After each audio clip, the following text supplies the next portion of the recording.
Alright, we're here with Sucidal. Probably the hardest band we've seen on Void TV for a while. But yeah, so how you guys doing? How was the show last night? Great. So good, guys. No? So I just really want to kick into your guys' songs and like kind of like the issues you guys kind of write about, because not a lot of bands kind of take a political stance anymore. Yeah. Yeah, well, I do the majority of the lyrics, and although not necessarily all of my beliefs match everybody in the band's beliefs, I try to write things that we can all agree on, you know? And I think it's definitely not fitting really neatly into like one kind of package. We got some songs that are a lot more liberal, and then some songs that I guess, you know, are a little bit stickier. Like we have a song about like this article I read recently where someone was talking about how it's culturally insensitive to criticize female genital mutilation. I was just feeling like that's total bullshit, you know, to have something like that happening in modern day, you know, and have nobody speaking out against it, or at least someone can actually have the goal to say, like, you shouldn't speak out against this because it's the tradition. Well, and that is bullshit, I think so, right? yeah. Especially in, you know, like a modern society. But now, how do you guys feel that that's being received amongst, I guess, the hardcore scene? Like, are people picking up into that? We'll find out when our 7-inch comes out. Yeah, so you guys are working on a 7-inch. You're working on a couple of new releases. One's going to be a split with Step 1 from Calgary. Okay, cool. How did that come up for you guys?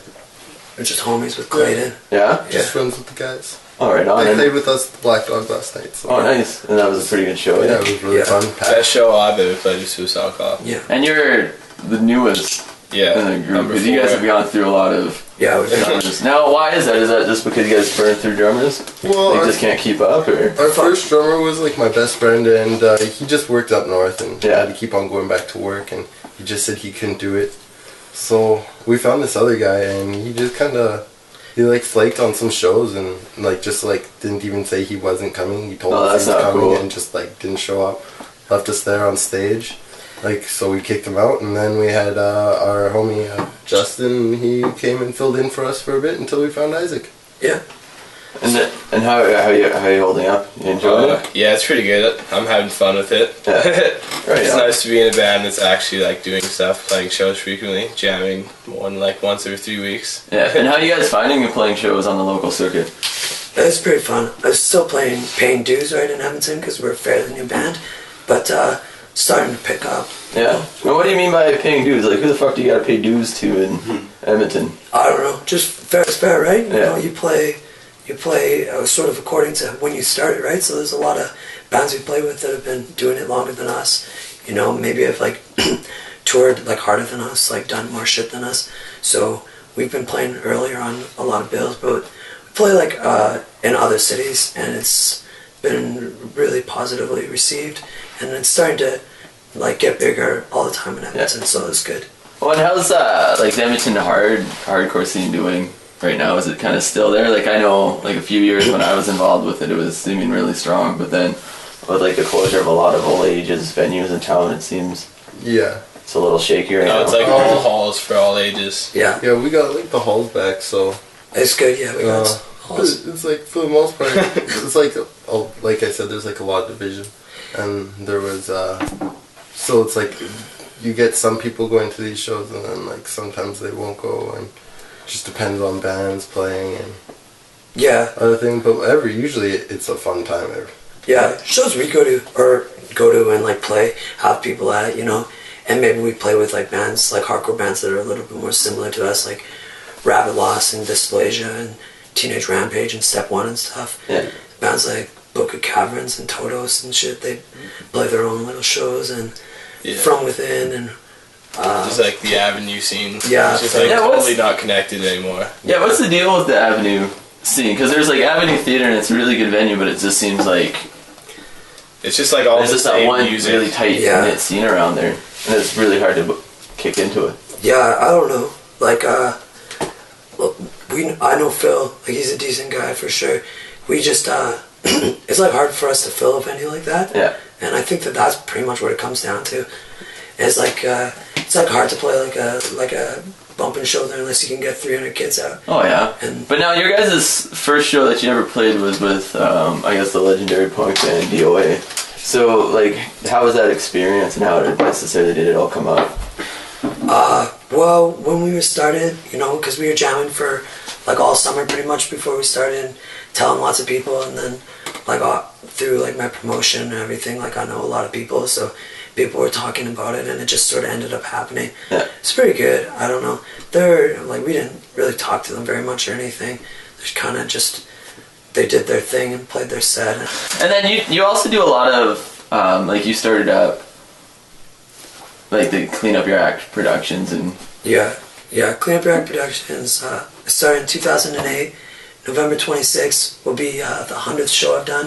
Which just with that, I have been putting on shows since I was probably like 14 or 15. But 2008, I decided that I wanted to start, you know, taking it seriously and doing it really regularly, and kind of have like a certain kind of thing, certain kind of concept around it that I wanted to go with. So it's ended up being really successful. It was really kind of slow going, but I got into it in a really lucky time, because during that time tons of really good bands have started, and I seen kind of the punk scene go from being, you know, pretty small and struggling. There was bands like Scam and Pervs and stuff that would still play, but there was just a whole lot of talk about the old days, and it always just really pissed me off, because I felt like, you know, that's not what it's about. It's about just making it happen now, you know? Well, yeah, and I want to touch on that quick, because you get a lot of kids that are like, oh man, I wish I grew up in the 70s. That's like what it was really going on, and it seems that, you know, like Edmonton right now is a city that's starting to emerge, and it's like going to be the city like to be in a couple of years, right? So, like, what do you say to that? Like, how do you encourage kids to get involved and make things happen for the city? Fuck, it's easy. Just go out and do it, you know? I mean, that's the DIY. thing. Yeah, that's the DIY. That's the thing about punk rock, you know? It's not. It's the people's music. It's easy to play. It's easy to set up shows. You start a zine, man. Do like Void TV. Just do whatever. Just get out there and fucking put some elbow grease into it. You know, like I'm not different from anybody else, you know? I just really believed in punk rock and Edmonton scene. I've been going to shows for as long as I can remember, pretty much. And just wanted to see it keep on going, because when I was going to shows when I was young, there was always people doing it. And then I figured, you know, like that I can do it too. So I just started. Is that what the scene kind of needs now? Is more people taking that kind of promotional role, or the role of, I guess, like the hype man, like kind of the Malcolm McLarens?